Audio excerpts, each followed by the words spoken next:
This week, we've all been blessed as college football returns. Iowa State and Kansas State take on each other to start the season. Also back, karma, as the let's defer Dodgers have a worse record since July 4th than the Colorado Rockies. Bet on that one, Shohei. Welcome back to the Moon Stamp Cast. I am the returning from the old world Jorden. This is the hello bank teller. This is Shohei Ohtani. The bank teller, will do no further verification. Brian, how are you? I'm good. I'm very happy you're back. Last week, you and your lovely girlfriend have reassured me that it was a good podcast, but I hated it. I talked about nothing for 30 minutes. I listen, I liked it. I like solo podcasts. I think solo podcasts are fun. I thought you did a fantastic job. I at no point felt you were off the rails or like bored or I don't know, not knowing what you were doing. The many reps we've done so far have made it so that I think you know what you're doing. But no, I mean, like I liked it. So there's no reason to worry. I am back though. I think our solo podcasts were wildly different. And I don't think mine was in a good way different. I think I just started talking, which I don't know if people really want to hear. But you know, I mean, I liked it. I'm glad to be back, but I think you did a fantastic job. So don't be hard on yourself on that one. I said I think no less than 30 times. You did catch yourself doing that, but I do that too. I say I'll say like a lot in this podcast, and there are times when I will have a discussion with myself beforehand in the mirror, like don't say don't say don't say like I think, don't do like the thing you do, and I do it every time. So we just all have our little quirks, and at the same time, I don't know. If someone stops listening to the podcast because you're like I think too much. Fuck them. They weren't going to be here for the long. They weren't going to be here for the long haul anyway. So, anyway, either way, I'm very glad to be back. I have stories. I'm going to try to do a Jordan Travels podcast, a la Russillo, because I like Russillo's travel podcast. Mine are going to be afterwards, but I remember enough, and like I tracked myself through pictures enough to where I think I'll have like a good discussion. I have some stories to tell you, Brian, all of which I think are a fun time, one of which plays into something you hate. So, but yeah, I'm back. So the old world, I returned from the old world with stories, gifts. Actually, I got myself a Roman Centurion helmet, helmet. Love that. From the British Museum. I love that. I will say British Museum was one of the best parts of the entire trip. I spent 4 hours there, and I could have spent more if it wasn't for how crowded it got and how many people. If another fucking person walks right in front of me and stops, I am going to go murderous. I can't do it anymore. Now, the thing is, on the streets of like Rome and London, Rome actually wasn't much. London, if another goddamn person walks in front of me and stops, I'm going to hurt them. Because it got to the point where it was ridiculous. There was actually a guy in the Houston airport I bumped into because he just stopped right in front of me. He was like, watch out. Maybe a dick move, but I was just done with that entire situation. So, okay. Pull off to the side, man. He also was taking a phone call. I was like, who takes a phone call in the middle of like the walkway? I don't know. But we can start with sports later. Would you like travel stories at the end or travel stories at the beginning? I don't have that much sports. So we can run through that real quick, and then we'll have just talking. Okay. I will start with this as a travel story. At the Vatican, I saw a guy wearing an Astros hat. Nice. I almost went up to him and said, "Go Stros." But you know how like you look at someone and you're like, that guy's not American. Like he's just not like the way he was dressed. He's not American, so I kind of was all far enough away. He just dressed European. He's just like, what the fuck does that mean? You know how they dress. Like they wear Armani shirts and like tight jeans at the Grand Canyon, just like that. I should have wanted when it said Ghost Rose to him because, like, you know, there's not many of, and there maybe are some of us in the wild, but I feel like it's a very strong collective in Houston and Texas. I don't think it's like the Yankees. I saw a lot of Yankees hats. All of them when I started asking like deep stats, like, do you remember I almost called Mike Krasinski. That's Coach K.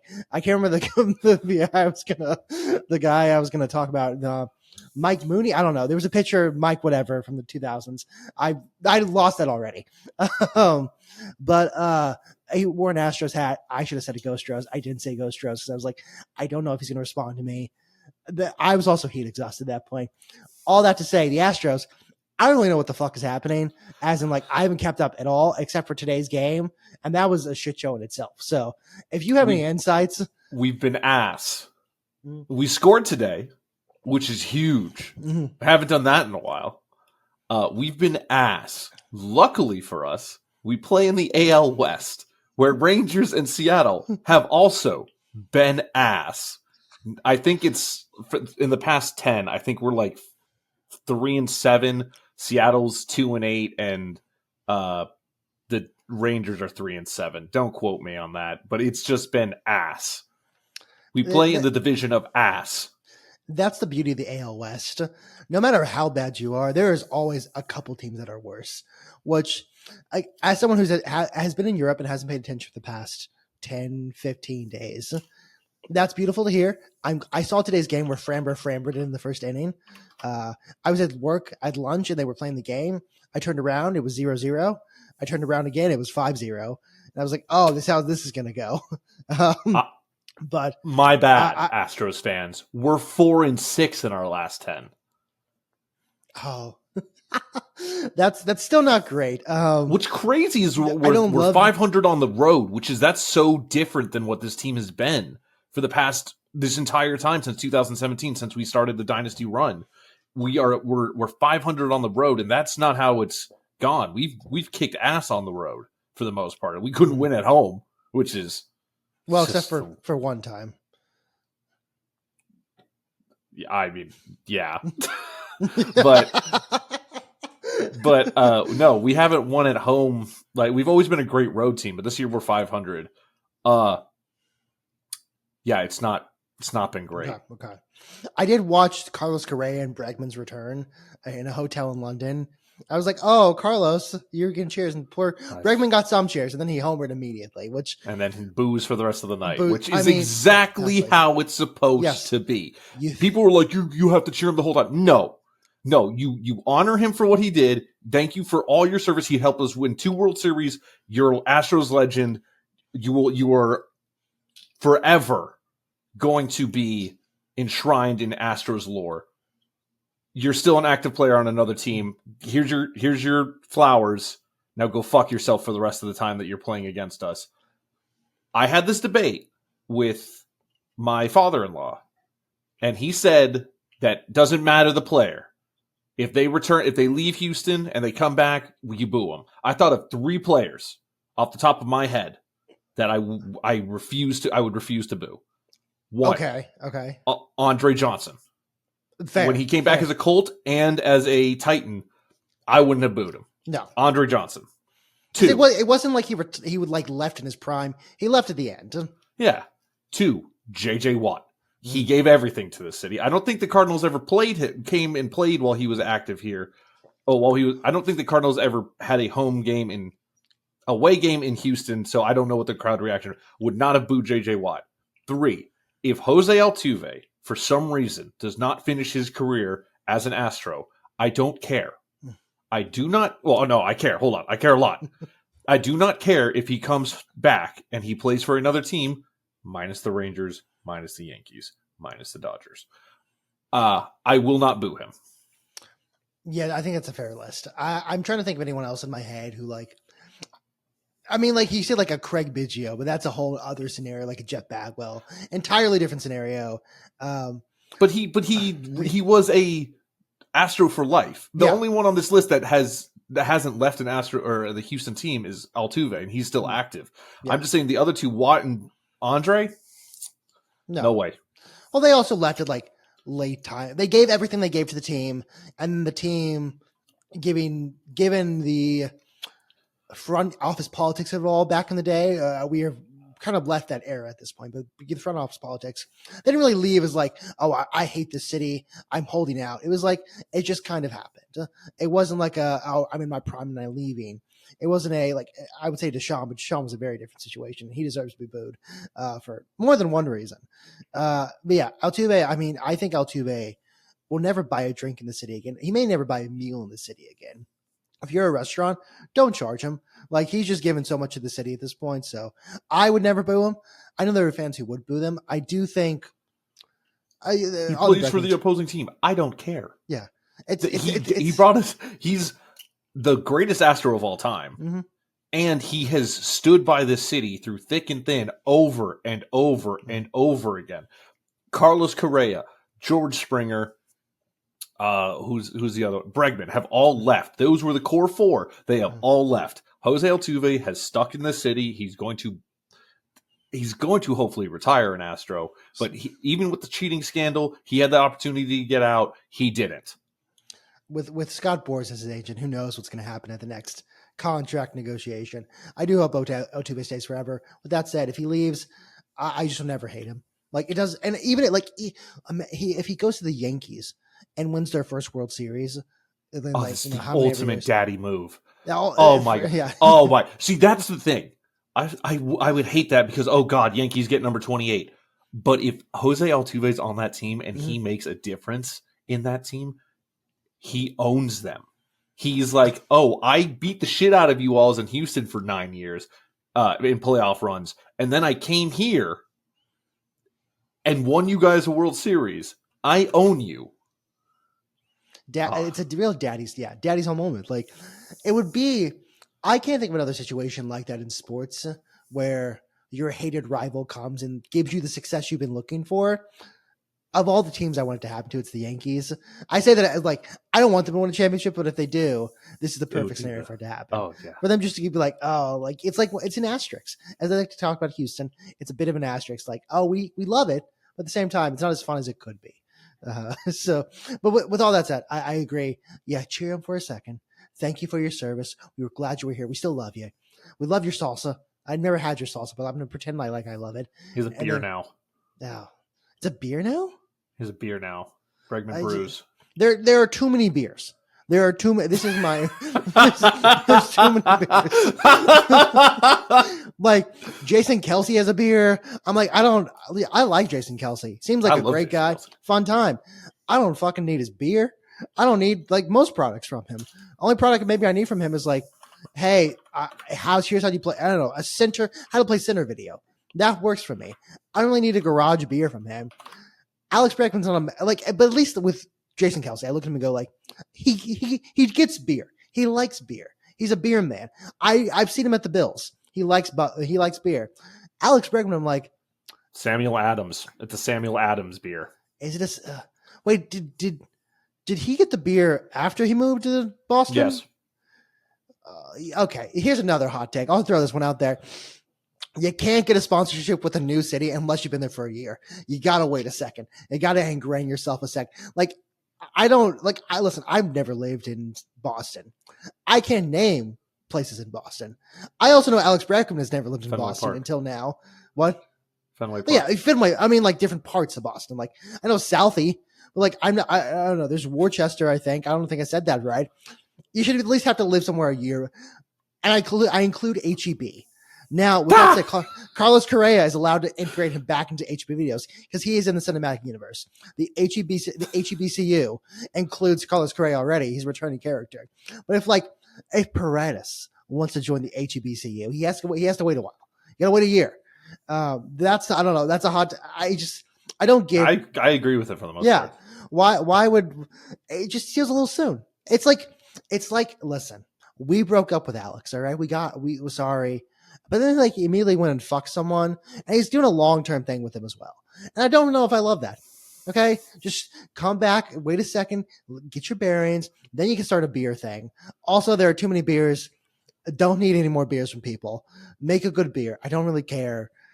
I don't know. There are too many beers. I like that. Also put that on a shirt. But there are too many beers. Put that on a shirt. With all that said, Brian, I didn't know what was happening with the Astros. I'm glad to know we're doing the same thing the AL West always does at the end. I imagine in the next month it's going to be a race. Something's going to happen where someone's going to get good. Seattle's going to get good all of a sudden. Knock on wood, the thing that happens usually happens. I will not say. Actually, fuck. Oh no, it's baseball. We're superstitious. We're a little Stevie Wonder here. So knock on wood. The thing that happens, that always happens. Death tax isn't the thing that happens that I can't say.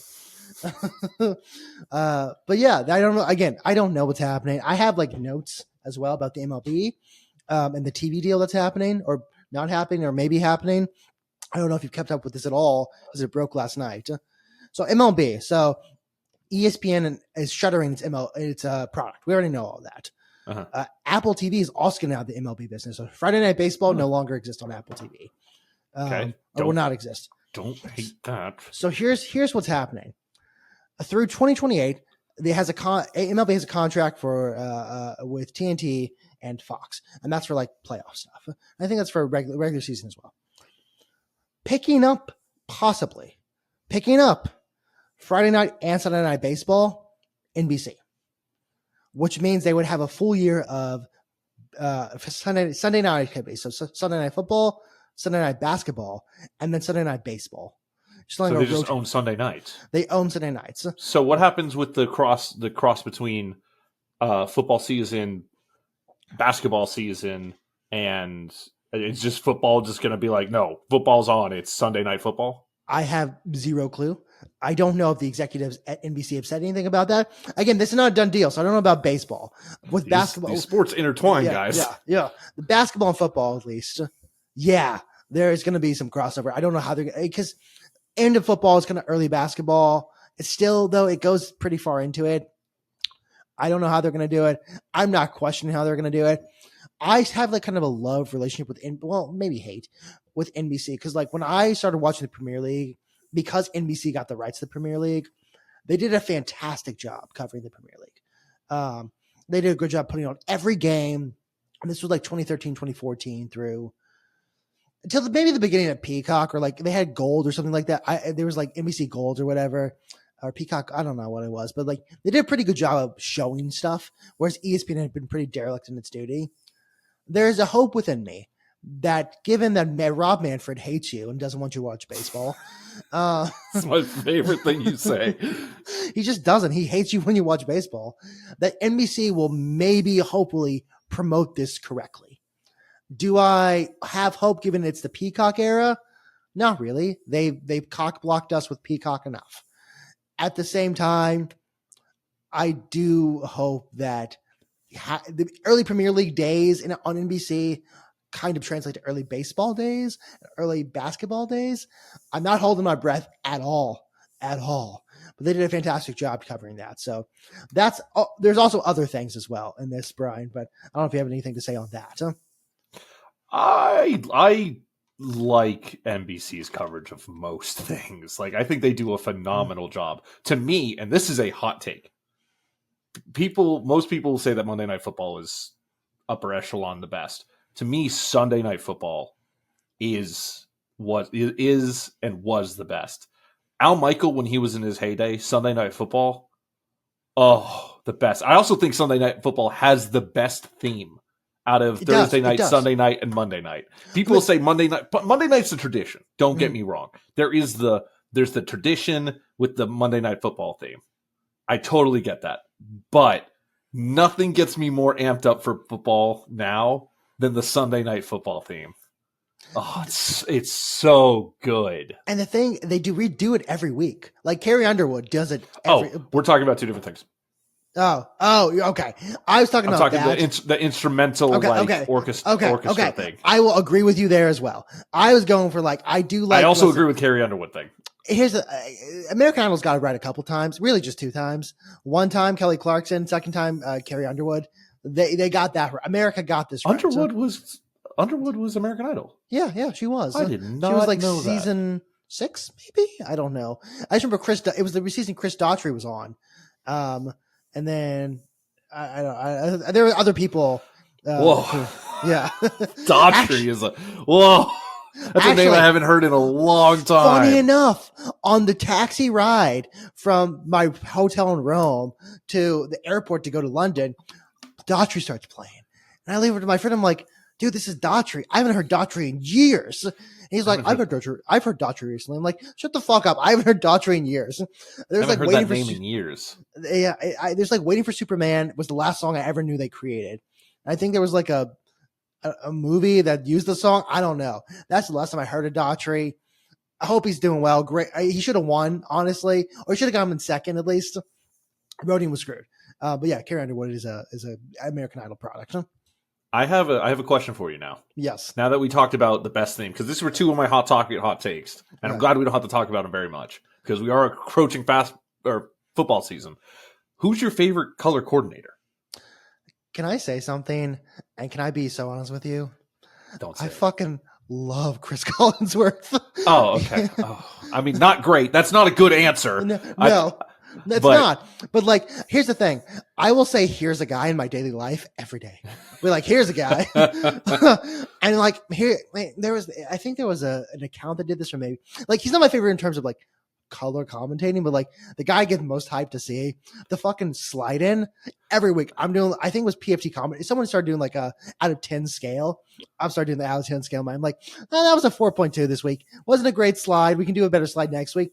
So when he hits a 9, oh, he hits it, baby. Chris Collinsworth hits that fucking slide. He's slipping and sliding on that booth. Mike Tirico doesn't know what's coming for him. I'm gonna get so much flack for this. He's entertaining. I don't think he's good. No, he's not. That's the thing. He's not good. He's not good at all. I don't think anyone thinks he's good because he's the kind of color guy who just goes, this is the thing I have seen and there's no insight to it, but I'm going to say it in such a way where you think there's insight to it. So my answer, I agree. My answer is Greg Olsen. I think he is the best in the game right now. I think I'm a Tom Brady guy. I have been a Tom Brady fan for 25 years, 24 years, whatever it is. It is ridiculous that Fox was like, okay, we're bringing in Tom. Greg, you're getting the number 2 games now. You're the secondary broad. Like you don't get the game of the week or whatever it is. That's Brady. That is a crime. Greg Olsen is the best color coordinator in the game right now, and he does not get his flowers the way he should get his flowers. I will say you're correct in that assessment. Greg Olsen is the fucking best. The fact he didn't get to call the Super Bowl, it still angers me to this day. I think Tom Brady got better. Oh, yeah. He started by speaking iambic pentameter. It was really weird how he's speaking. It's gotten better. At the same time, Greg Olsen, far and away, they're just the best. He was like the best. I'm not gonna say he's like Tony Romo when Tony Romo was good. Remember when Tony Romo ever loved Tony Romo? The first 2 years of Tony Romo were awesome. Yeah. I don't know, Jim. That makes me want to shoot myself. Well, this is no longer a clip. Yeah, I mean, I can mute that. We have modern technology. But no, I will say the one I get most excited for is Chris Collinsworth, only because like if it's a game that's not good, something ridiculous is going to come out of his fucking mouth. Yeah, that's the thing. It's and there's going to be internet discourse.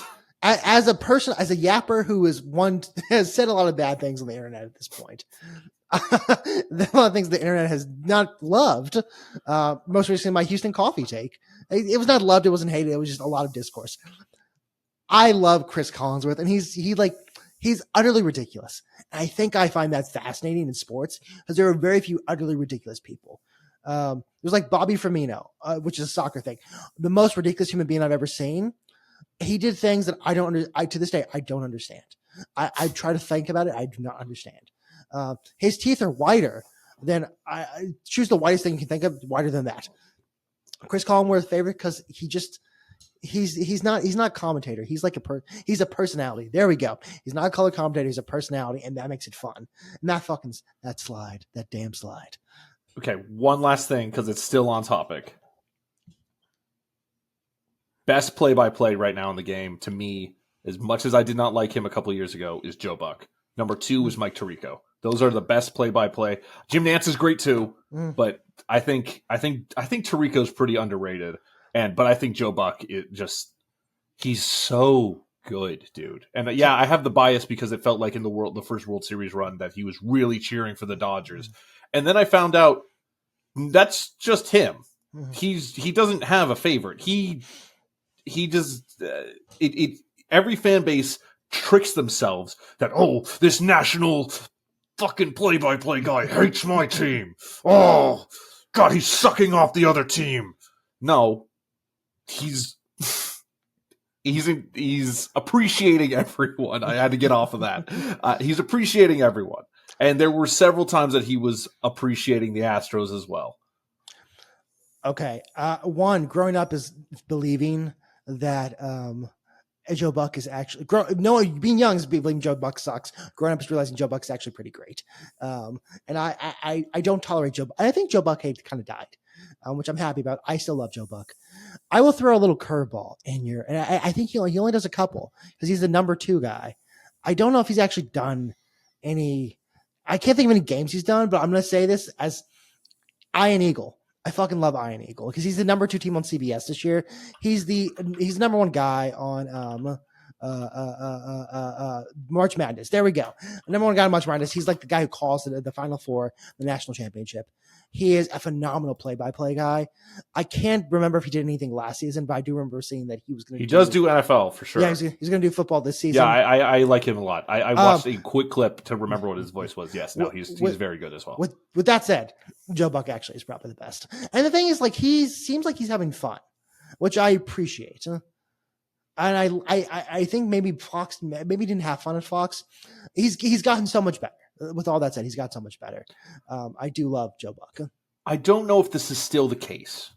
But a long time ago, there was a difference between what you could do on basic and what you could do on cable. And ESPN is cable, and Fox is your standard satellite. It's on that. So I don't know if he's allowed a little bit more freedom. I don't know if the lines are a little bit more blurred and a lot of, he has more field of what he can do and say, but it does feel like that he's a little bit more loose and a little bit more having fun with it. And so same with Troy Aikman, his counterpart. I also, by the way, I like Troy Aikman a lot. I think he is a little bit more biased than other color coordinators, but he's not biased for teams he played for. I remember him like actively trashing the Cowboys, which made me laugh. Which they deserved. They will continue to deserve. But I've really enjoyed them on. I've really enjoyed them on ESPN Monday Night Football a lot. Monday Night Football there was a time with Monday Night Football where like they just couldn't get anything right when it came to commentary. There was like I think it was Booger. Was it Booger McFarland? I don't remember who it was. And like Booger was never the problem. No, for me, Booger was not. But they brought in Jason Witten. Yeah, because they were like, we got our Tony Romo. No, I was gonna say they put him like on the field on like some like weird camera thing. Boogermobile. The Boogermobile. There we go. It's like they were just kind of throwing darts for a while until they got something, and it just never worked. Now it seems like it's working. Oh yeah, now they were like, let's just get one of the best color coordinators, one of the best play-by-plays. Let them do their thing. Don't interfere very much. I'm hoping that's what they do with inside the NFL or NBA. I also think that we're going to get a healtty dose of Stephen A. Smith and Kendrick Perkins. I mean, I think he might have gotten fired. First of all, praise the Lord. Then, second off, I will say, part of me, as a sicko, this is the guy speaking who like loves Chris Collinsworth because it's kind of a sicko thing. I really want to see Charles Barkley and Stephen A. Smith interact in some capacity. And Shaq. Kenny will be a professional because Kenny's always professional. He's of the triumvirate. He's the professional. Charles, I hope, just rips him. Perkins is still employed by ESPN. I hope they try and force Perkins and Stephen A. Smith and Shaq and Charles just make fun of him the whole time. Oh, they will, and that's the good thing. That's because I think it was Denzel recently who talked about like there are a ton of sports personalities who don't know anything about sports and they just run their mouth. And the thing with Shaq and Charles and kind of Kenny as well is they do have like even if they don't really have a healthy respect for the new game. They have respect for basketball and like what basketball is, and they hate the new era of like Stephen A. Smith. This is all on my mind. I do hope they just tear him a new one. I don't know. Maybe Stephen A. becomes the new San Antonio woman, or the new Galveston for Charles Barkley. Just make fun of Stephen A., which I'm okay with. I'd love that. I will say, okay, 2 more things real quickly on this new deal. Again, this is all theoretical, but this is not theoretical. This is like in the works. Home Run Derby, no longer with ESPN, going to Netflix. So your Pat McAfee take, Netflix is trying to acquire as many like live sports things as possible. This just adding to their portfolio. I think I hate that. Yeah, I kind of do too. I think I'd rather listen. The Pat McAfee thing got blown out of proportion. I don't hate Pat McAfee. I think he's very good at what he does. I just didn't need him at the home run derby talking about a sport he doesn't give a shit about and has actively said he does not give a shit about. That's all it was. That being said, I generally don't like most things on ESPN anymore. So, did you see Rich Eisen went back and hosted SportsCenter? No, I didn't watch it. I saw he did it. I watched the clips. SportsCenter fucking sucks now. It was so good. Like, that's back when there was a point, and I hate to, okay. Culture was always the best when you were 12 years old. That is like the defining line against all generations. With that said, SportsCenter was so Halo fucking 3 and Modern Warfare 4. SportsCenter, or Modern Warfare 1, Call of Duty 4. Okay. Sorry, I have better memories with Modern Warfare 2. Modern Warfare 2 was the best, but that's when we were 12 was Modern Warfare 1 and Halo 3. With that said, there was a point with like ESPN where it found its groove. Like there was the 90s ESPN and then like SportsCenter, and then there's like what became the 2000s, kind of late 2000s, where it just found what it was. Like the Stuart Scott era of SportsCenter. It sucks now comparatively. And like, it looked kind of going back to that and kind of seeing how he hosted as like a real news. I'm not saying real because everyone there's a real newscaster, but like seeing the way he hosted versus the way it's hosted now, where it's like, it's just clips. Like, let's try to make viral clips and talking heads. And it's not really reporting on sports as much anymore. Like I remember watching after, I think it was the NBA finals or maybe the NBA playoffs. And I'd be like, oh my God, SportsCenter sucks now. Watching the clips of him doing SportsCenter, I was like, "Oh, this is what I love. This is what made me fall in love with sports, like SportsCenter, ESPN, that kind of era." I mean, I would say like I fell in love with sports naturally through playing sports. At the same time, I have a podcast about sports. There has to be attributed to something more, and I think ESPN in like the 2000s was that. During the summer, I remember I would do this every single night. I would wait. It was normally 10:30, 11. Don't remember off the top of my head. Baseball Tonight would come on ESPN, and I would watch Baseball Tonight. I would watch for Web Gems, the big home run. I remember moving a seat as close to the TV without hurting myself as possible, and just sitting there watching it low because it was a living room, and my parents were asleep, and just like loving it. And I remember watching an Astros game or going to an Astros game and like something big, and I'd be like, that has to be on Baseball Tonight. I gotta get home. I gotta watch this web gem. Often enough, it wouldn't happen because something crazier happened. And of course I didn't see the other game. So I'm like, what? Oh man, Baseball Tonight has a very special place in my heart. And I totally understand what you're saying. And yes, this is borderline millennial, borderline Gen Z. Like we're in the fucking no man's land of those two, believing that when they were 11, 12, 13, that this was the pinnacle of entertainment. Yeah. So I just want to point that out. Netflix Home Run Derby, ESPN apparently buying MLB TV, which I would say something about that. They bought the NFL network. Yeah. I don't know what their strategy is. Honestly, ESPN strategy seems to be, let's just try to figure out what works and buy up everyone we can't figure out. I watched enough, and this is not to say I watch it, but like, and the times I watch a network, I watch NFL networks more than MLB TV. You seem like you have something to say. The only good thing, if they do this, I would be so happy. Not everyone is an insane person like me that will set up their office TV. I'll have a tablet. I'll have my monitor, have at least 3 games on, game on the TV, game on the tablet, game on my wife's computer, lay back, watch college football. Not everyone has that many screens. Since ESPN has the rights to Red Zone, I believe there's some intellectual property there that like you can't, they couldn't have shown other stuff. And they have so much involvement with college football that if they create a Red Zone for college football, that would be so good. That would be so good. Now, I doubt that happens. And like I said, I wouldn't watch it because I prefer watching every game possible going on, being a degenerate in my my office while my wife is sitting out there in the living room being like, he's just screaming. Here's the thing, Brian. That may happen, but it'll be part of a Hulu, Disney Plus, NFL Network bundle for $45 a month plus ads, and also we'll black out half the games. You're not going to get to watch a Notre Dame game because it's in the wrong zone. So, well, again, Notre Dame home games will always be on NBC. That's another reason why I always support NBC. Okay. And I think NBC is one of the better sports networks. Maybe I'm wrong on this. But when I say Rob Manfred doesn't want you to watch baseball, ESPN feels like it doesn't want you to watch sports either. So we'll see. We'll see if there's anything that comes of that. I don't know. I don't really know. And again, this is all theoretical. This is all in the works right now. Who knows what the actual deal shows up to be? I have a couple more. I don't know if I can. I might have to black this one out. You just can't get to my screen there. That's an airsoft. It's clearly an airsoft gun. There was an orange tip.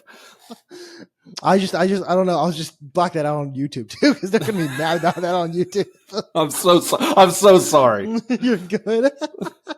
Who knows what I'm gonna do? I might just cut that and be like, Brian showed a pew pew or a gun or whatever, and just cut my airsoft. Airsoft.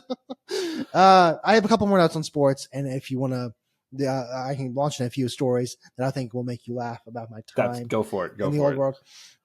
Auburn claimed national championships. Oh yeah, dude. Have you heard all the counter arguments to them? I have a couple of counter arguments. One of them is the 1910 Pitt team, maybe one of the best teams of all time. I say that they didn't allow a single point the entire season. They went, I think, 9-0. I love to hear more because I just saw this is one of the like fucking nerdiest things you could ever do. This is like a Poindexter move. You're like, actually, we won in 1914. It's like, shut the fuck up. Okay. No one won anything in 1914. That wasn't real. I don't remember what the date, what year it was, but one of the ones they claimed, they were like, we won the national championship this year. And they didn't even win the SEC. Yeah. Like LSU went undefeated and they had a tie, and Auburn or something had a tie. So LSU won the SEC and they were like, well, we're national champions. And LSU's like, we no. Yeah. Okay. So I have a conspiracy theory about this. Not conspiracy, but like, I think what they said is like, listen, USC doesn't have 2004 anymore. Technically. They still do, but like technically they don't because they read the whole Reggie Bush thing and yeah. They probably said, hey, we want this because they can't claim it. No one. Now, to be fair, like Oklahoma should be technically the one to claim it, even though they lost kind of TCU Georgia style. But I think they looked at it as like, let's just take everything we can right now. Why not? Well, no one can tell you no. Yeah. That's the thing, that you could just claim whatever you want. There's like not going to be, the NCAA is going to be like, stop it. You cannot claim this. No. Yeah. Well, first of all, we're talking about when we were like 12. We're talking about when we were like 9 and 10. Those USC teams were fucking stacked and amazing. And anyone who tries to claim that they would have beat them, I just, other than unless you're University of Texas, at what this point is coming from this guy? Okay, unless you're the University of Texas, which at that point you can claim that. But those teams were just electric. The early 2000s, Pete Carroll, USC Cheater. teams, yeah, just rocked. So what is just like a scumbag move in general. Also, they're lucky they're American. They're lucky this is in America.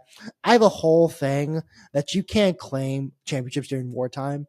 Now, this is like draft war time. So like, and the 60s with Vietnam, World War II, World War I was like 1 year kind of for America. So they're lucky they're Americans. What I'm going to say is that this were, they changed claim like 1917. Be like, no, you don't get to claim that. Claim 1918. No, you don't get to claim that. They're lucky they're American. But the 1910 thing is, there's something I don't really look in the 1958 because at that point I'm like, you guys are just doing this because you won 2004, which you can have. Reggie Bush will be vindicated. I mean, I think he was vindicated, but like Reggie Bush will have his accomplishments back because he rocked too.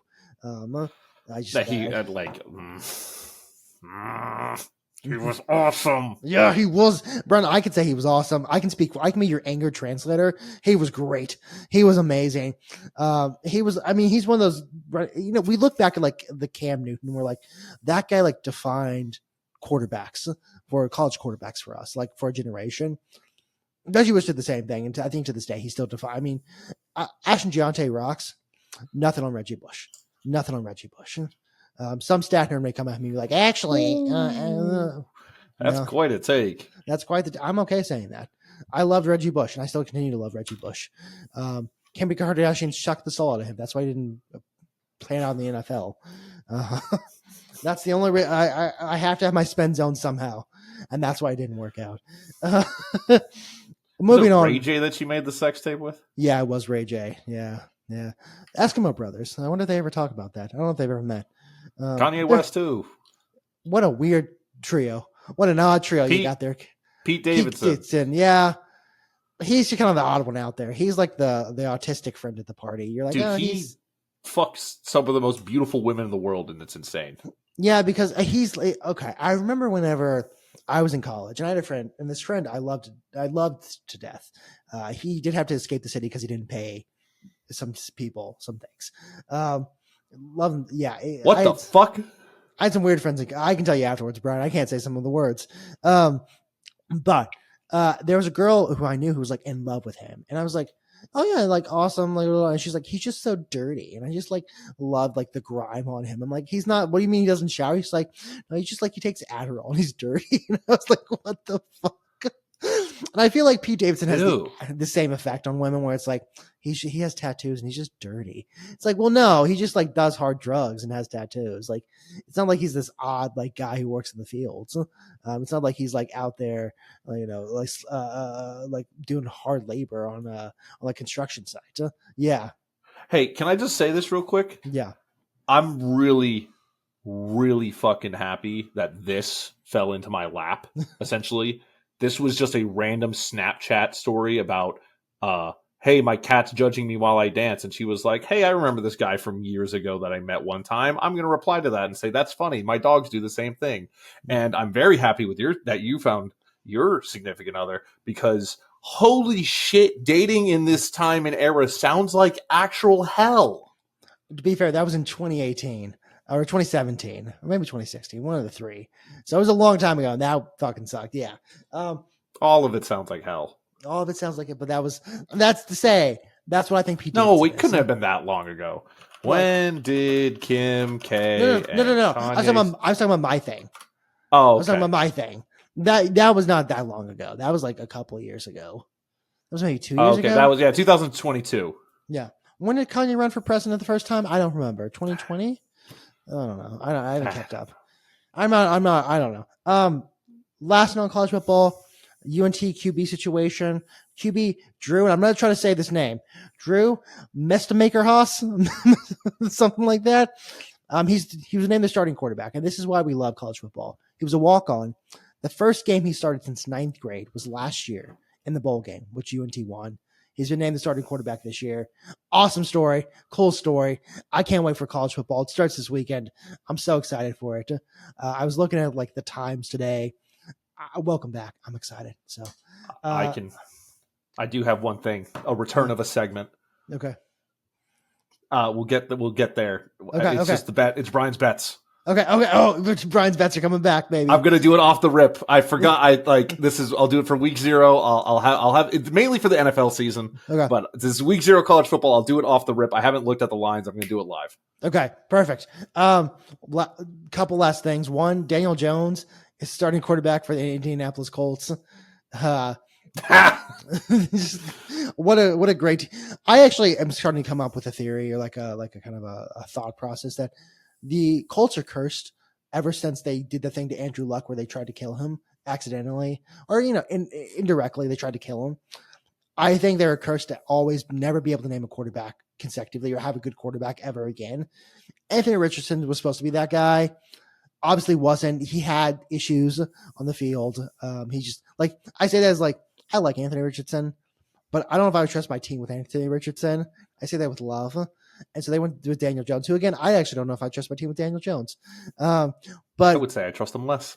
I possibly trust him less. At least Anthony Richardson is going to give you some like spectacular plays. He may also be hurt, given his injury history. He may be hurt. I don't know. He could have pulled a Lance McCullers and just hurt himself somehow. Yeah, that one. Always have to fit it in. Oh, I got it every week. I was gone for 10 days. I didn't get to not hate him, but I didn't get to say things about him properly for 10 days. No Europeans understood. And last thing after that, Gable Steveson, the Olympic wrestler, he's going to join MMA, and he's making his debut in September. I don't know what day. This begs the question for me: what other sports can Gable Steveson try? Or Steveson, not Stevenson. Gable Steveson try. It was a wrestler, obviously NCAA wrestler. He then went and tried pro wrestling, and then he went and he made the Buffalo Bills like team at some point, and now he's been doing MMA. And my question, of course, is what other sports can Gable Steveson try? Rugby. Maybe rugby's in there as well. I'm thinking maybe some shot put if he can. He's a big fella. Why not just try baseball? We talked about Prince Fielder a couple. Yeah, why not? I think maybe that's his new thing. Just trying as many sports. He's like the Mike Rowe of sports. You do a dirty job each week, Mike Rowe. Well, Gable Steveson does a new sport each week or each year, and he's athletic enough to maybe he can do it. I don't know. Maybe he goes and plays soccer. He's like an Akinfinwa. That's a name out of nowhere for some people. So I don't know. What other sports can he try? Maybe I don't know. There's hurling. He can try be a hurler. No, like the Irish sport or the Scottish sport or the Irish hurling. Then there's a log toss. But hurling is like a different sport. Like it's a sport you play on like a soccer field. Really? Yeah, it's like it has a little bat thing, and you have to bounce the ball a couple times, and you run it and you pass it to people. And you should look it up after you're done. It's a real sport. I got really into other sports. There's like Indian wrestling sport that I think there's Turkish oil wrestling, which sounds really gay, and honestly is. But it's in a field somewhere that makes it sound weird. Yeah, that's all my sports notes this week. We'll have more next week. I've been off the rip I've been off the I don't know the information highway for a while. So I'm just trying to get back and know anything that's happening right now. Are you ready for the return real quick before we get into your let's do the return. We get into your travel stories? Hit me with it. All right. The return of Brian's bets. This week we're going to start off with Iowa State versus Kansas State. Over 50.5 only because they're both ranked and I just love overs. It's a problem. This is the year of the over though. UNLV is minus 26.5 over Idaho State. I'll take Fresno State plus 13 against Kansas. Sam Houston State and Western Kentucky over 61.5. Stanford versus Hawaii. I'm going to go Hawaii minus 2 and the over 50 because it's the last game of the day. Welcome back, Brian's bets. It's going to go horrible. No research was done. I don't take those bets. This was just off the rip, and I love overs too much. I need to find the music for it again. But the good thing is I don't have to. That doesn't have to be a clip. Why, Brian? Why not? Let's make it a clip. It's a return. Okay, I can do travel stories. I don't know if you want to do cha-cha-cha. We have about 12 minutes left. We can always do cha-cha-cha next week. Because my cha-cha-cha next week. Hit me with some of the quick hitters of your all right, travel Brian. story. So I think the whole like I hate French people thing is kind of like the equivalent of I hate the word moist. You just started off strong. Well, it's gonna get stronger. And I was always like, it's like you say that you hate the word moist. It's like, come on, okay, get it. I went to Charles de Gaulle. Basic bitch European take, right? That's what you're saying? Yeah, like, but the word moist is such a basic like. But then I went to Charles de Gaulle. I had a layover in Charles de Gaulle Airport. Is after a flight, I left Houston about 2:50. We landed about 7:30 or so, in Charles de Gaulle. Had to go to a different terminal. Hungry, tired, just want some espresso. Want something strong to drink. My friend and I kind of walk around the terminal. We said, "Hey, we're gonna sit down in this. I think it's Guy Friend's restaurant." Guy Fieri? No, not Guy Fieri. This is a French guy. Yeah, I know. It's like Guy Fields. I'll find the name. I'll post it in here. We're going to go sit down at his restaurant just quickly. And we walk up to the counter. It says, wait to be seated. And we waited to be seated. And the guy takes about 10 minutes to come up to us to finally seat us. We should have known that we should have walked away. It was in the cards. And we sit down. And as time goes on, two people started next to us. Now, Brian, let's play a game. When do you think we got served? When do I think you got served? Yeah. After them. Kind of. We didn't get served. My friend said he was watching the entire thing. Apparently, they had like split the restaurant in half at some point. And the guy said us. There's a guy who said us, and there's another guy. And they split the restaurant in half. And the guy who didn't see us, the new guy, had our half of the restaurant. And at one point, the guy said us, looks at that guy and says, "Hey, you're going to serve them." Like, kind of points to us, and like, "You're gonna," and the guy just shakes his head no. And I was like, "What the fuck?" So we waited about 20 minutes, and at some point, we get stubborn. We're like, "We're gonna make him serve us," but like he never responds like "excuse me" or whatever. And so we had someone just get up and walk away and go, "I eat a shitty pound of chocolate and a bad cappuccino in the Charles de Gaulle airport." But it made me very upset at French people because I was like, "Is this?" Listen, I don't know what your issue with me was. Was it that I was speaking English? Maybe. But it's an international airport. I don't know. It just made me very upset. So I also no longer like France. I have been in France, kind of, but whatever. It was a weird moment. I did not love it that much. No, hold on. Yeah, just straight up was like, nah. No, he like not going to serve you. My friend walks up, talk to the other guy, and they're just like, "You're going to serve him?" And he goes, "No. Not going to serve them," and continued to never respond to us and walk around us. And this is like a famous like chef. His fuck him. Yeah, no, I was like, are you kidding me? I did not like. That was the first day. Guy Martin is a name, not Guy Friend. Guy Martin. He's a famous chef. So yeah, fuck him. Fuck him. Yeah. Other things that happened on this trip. Rome rocked. I love Rome. Rome is one of my favorite places in the world. I walked about 30,000 steps a day. I did the thing. I like to schedule my mornings as things, and then I walk around in the afternoon. Just wander. I found so many cool things just wandering. Churches, historical spots. I found like where Caesar was murdered by accident. I knew I was going to go find it at some point, but I was like, I just kind of stumbled upon it. Didn't really know where I was. Just super cool city. London was a little bit underwhelming. It's one my friend described. He said it's like a polished Dallas. He said that complimentary. I said, "Oh, it's like a polished Dallas." Derogatory. You said that text, and I laughed so hard. Yeah, I don't like Dallas. I actually have a whole rant on Dallas that I don't like Dallas as a city. It's like a city full of consultants, and I think most consultants should be like hung, like burned to the stake. Like they're just not useful human beings. I say as like someone who doesn't really have a useful human being job, but like they're definitely not useful human beings. They're out there as not. If you're gonna go to a city and you're like, hey, it's gonna be open the same time Rome was open, don't do that. My friend and I took a trip up to Florence, but we kind of did a roundabout. We went to a place called Lucca first, and then came back through Florence. Showed up there at 3:25. And at 3:45, the Duomo closed, and the Statue of David was already closed. So don't do that. Fun time. This is where the fun stuff happens. I decided I wanted really badly to enforce certain American stereotypes, or make it so that not bad ones. Sure. Like they remember me, and I'm from the South. We're from Texas. My accent does not give that away at all. I do not have I don't say oil. I say oil, or oil. Things will come out sometimes, but I made a conscious decision that every time I left a restaurant or a place, I was going to say, "Y'all be well," and walk away. And I did that. Everywhere. And I want to I was in Rome, a touristy place, and I was in London, a touristy place.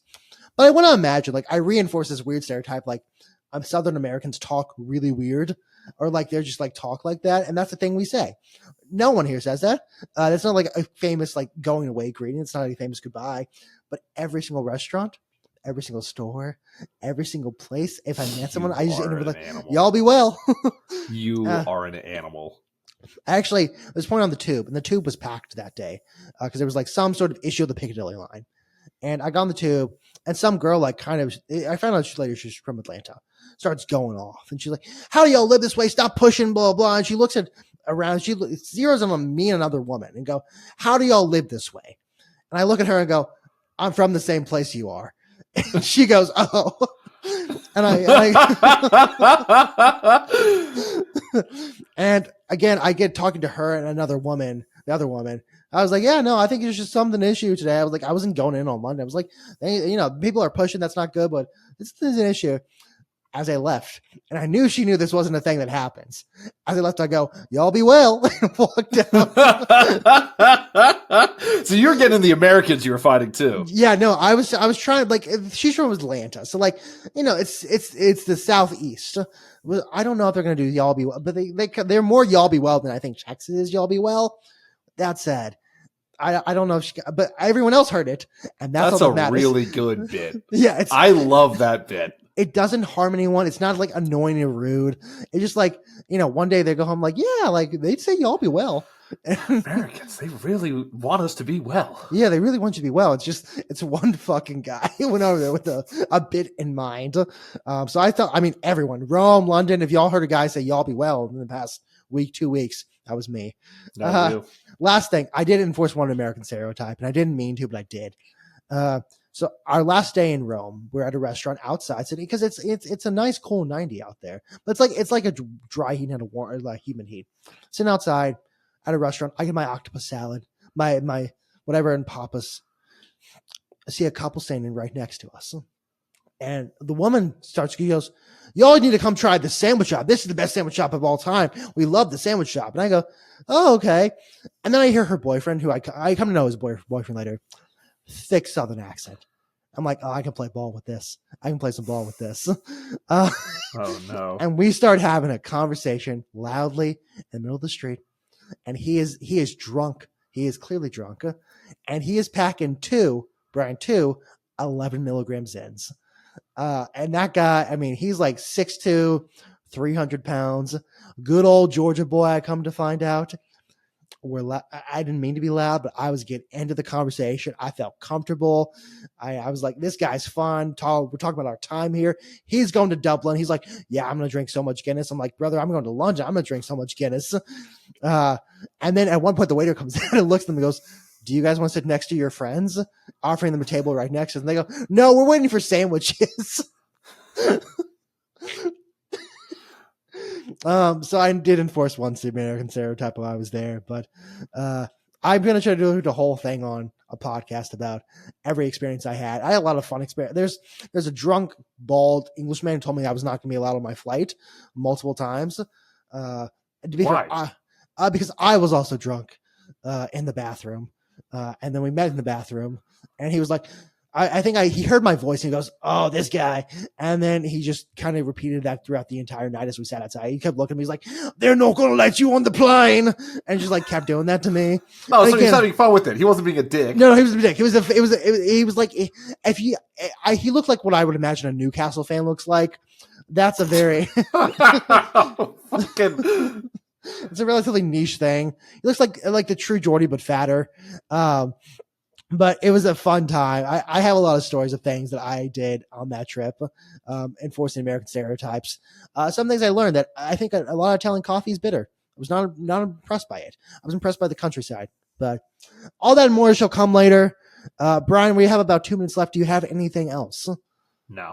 All right. I really. Do you think you could do cha-cha-cha real quick? If we're going to go over an hour. No, we can save it for next week. Okay, save it for next week. Because we won't have story time next week. Brian, where can the people find you? You can find me across all social medias at Org Polaris, AURICPOLARIS, especially at twitch.tv/Org Polaris. Going to continue Elden Ring this week. I beat the Radon Festival somehow in one stream. Did not think that was going to happen. Now I'm currently doing the Ronnie quest because I'm going to get the Ronnie ending. That sounded like thunder. Jordan, where can the people find you? Find me at Jordan's Thoughts on Twitter, and Moon Stamp Sportscenter has all platforms: Instagram, YouTube, Facebook, Twitter, and other things, TikTok. Thanks so much for listening. I'm so happy to be back. I'm trying to make the time. So whatever you listen to, wherever you listen, please like, comment, subscribe, rate, so on and so on. We appreciate you, and we will see you next week. Peace and love, and welcome back, college